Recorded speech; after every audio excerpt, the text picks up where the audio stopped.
An overnight fire ripped through a downtown restaurant, causing roads around West Market in Louisville to shut down for hours. This is directly across from the new Derby City Gaming building that is now under construction. You can see crews were there most of the morning.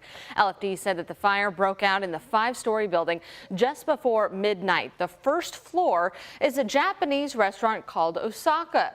The rest of the floors were vacant. LFD said one firefighter was injured after a brick wall collapsed. He was taken to the hospital for treatment, expected to be okay, and the cause of that fire remains under investigation. Metro Police are looking for witnesses to a deadly hit and run, this time near PRP. It happened around 11 o'clock last night on Global Drive near the Greenbelt. Police said they found a person who'd been hit by a car and died at the scene. The suspect car was found there, but the driver had left. As of now, there are no suspects. If you have any information, call 574-LMPD. Well, there's increased security at a Russell neighborhood bus stop after a shooting there yesterday afternoon injured a JCPS student. Police say a fight broke out on a JCPS school bus transporting Eastern High School students. It escalated when students got off the bus at 24th and Magazine. When officers got there, they found a teenager and an adult who'd been shot. According to a letter from the principal, the teen is an Eastern High School student. Both victims taken to the hospital and are expected to recover. Police say they know several other teens were involved in that incident, and additional security is expected at the high school for the rest of the week. Indiana State Police are looking for a former Madison County councilman charged with sex crimes, and troopers believe he's left the state. We're talking about Sten Sumner. He's 55 years old. Authorities believe he may be in the Gatlinburg area. He's accused of raping an underage girl and facing a total of 18 charges, including rape, child seduction, and child pornography. Police started searching for him when he did not show up for a scheduled court appearance on August 8th. If you see him or you know where he might be, you are urged to contact ISP at the number there on your screen. That's 1-800-527-4762. The driver of a dump truck died when his truck fell hundreds of feet into a water-filled rock quarry. The employee's truck slipped off the edge Tuesday night in a remote part of Crawford County. We know he worked for the company Mulzer Crushed Stone. Yesterday, using the help of a submersible, state conservation officers and ISP recovered his body. Well, time is running out to avert what could be a first-ever coordinated labor strike on the nation's big 3 automakers. More than 100,000 auto workers could strike by midnight tonight if their labor contracts expire without a new agreement in place. ABC's Justin Finch speaks to both sides, now watching the clock. What could be the calm before an historic simultaneous strike on the big 3 automakers? If called upon, we will be ready to do whatever it takes. Ford, General Motors, and Stellantis, the manufacturer behind Chrysler and Jeep, all trying to prevent up to 150,000 auto workers from walking off the job effective midnight Thursday. The union outlining plans to strike at individual U.S. auto plants at first, but also saying an all-out strike is still a possibility. We're keeping all of our options open.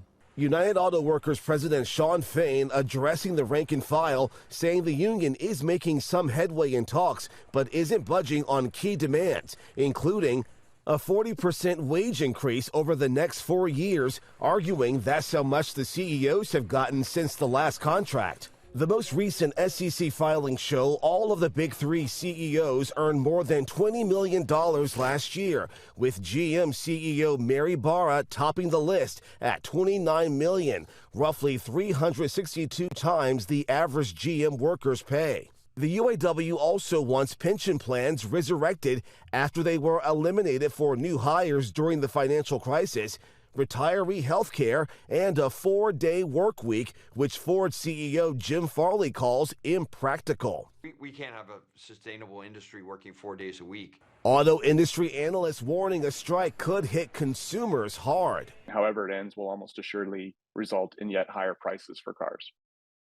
Both sides now watching the clock. Ford, GM, and Stellantis releasing statements saying they're remaining optimistic about talks. Ford and GM noting their latest offers to the UAW include more paid time off and significant wage increases, though just nearly half of the 40% pay hike the union wants. Justin Finch, ABC News, Washington. And we could see some major impacts right here in Jefferson County. Ford owns its Kentucky truck plant in the East End, where it builds the Super Duty pickup trucks. The Louisville Assembly plant on Fern Valley Road builds the Lincoln, Corsair, and Ford Escape. Both plants employ about 12,000 people combined. Stay connected with the ongoing contract negotiations by downloading the WHAS11 News app. Alerts can be sent directly to your phone.